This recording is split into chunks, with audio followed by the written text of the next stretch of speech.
Day 24. To know His goodness. The Lord is good to those who wait for Him, to the soul who seeks Him. Lamentations 3:25. Scripture proclaims the goodness of God. No one is good but one, that is God. Matthew 19:17. Oh, how great is your goodness, which you have laid up for those who fear you, which you have prepared for those who trust in you. Psalm 31:19. O taste and see that the Lord is good. Psalm 34:8. That is the true way of entering into the rejoicing in this goodness of God. Waiting on Him, the Lord is good, even when His children do not know it.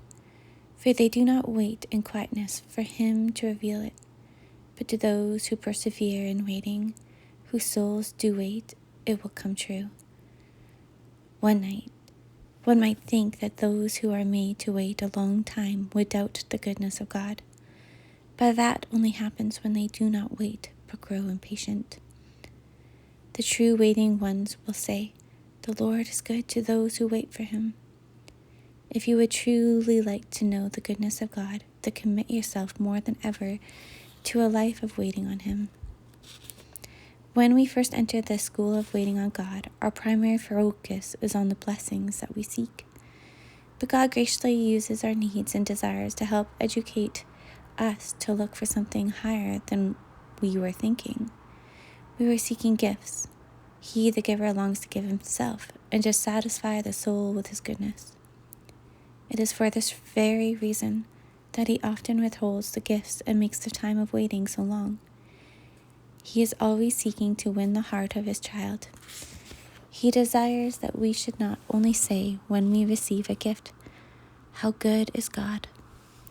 but long before the gift comes, and even if it never comes, we should always say, "It is good that one should hope and wait quietly.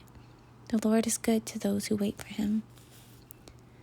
What a blessed life the life of waiting then becomes.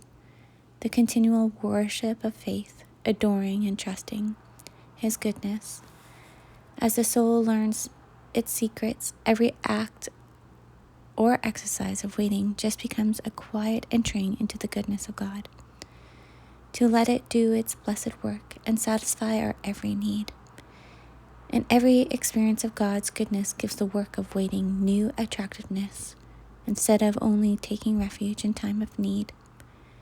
There comes a great longing to wait continually and all the day.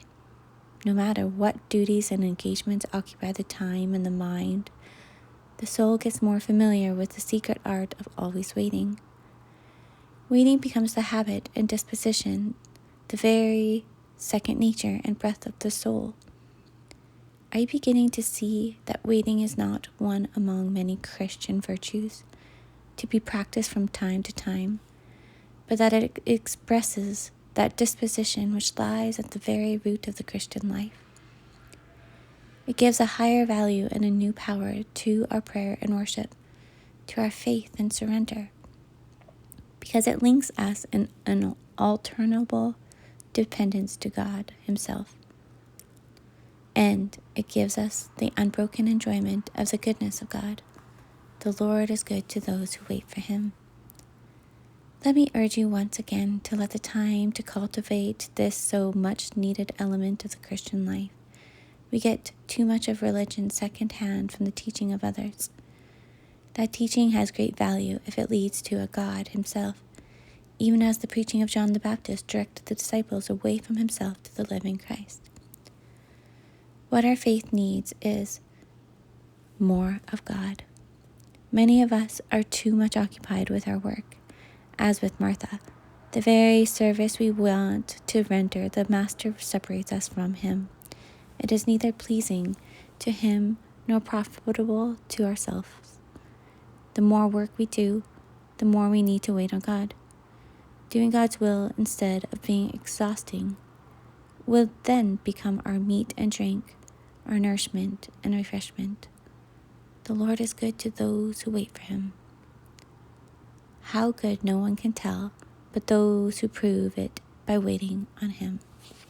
My soul, wait only on God.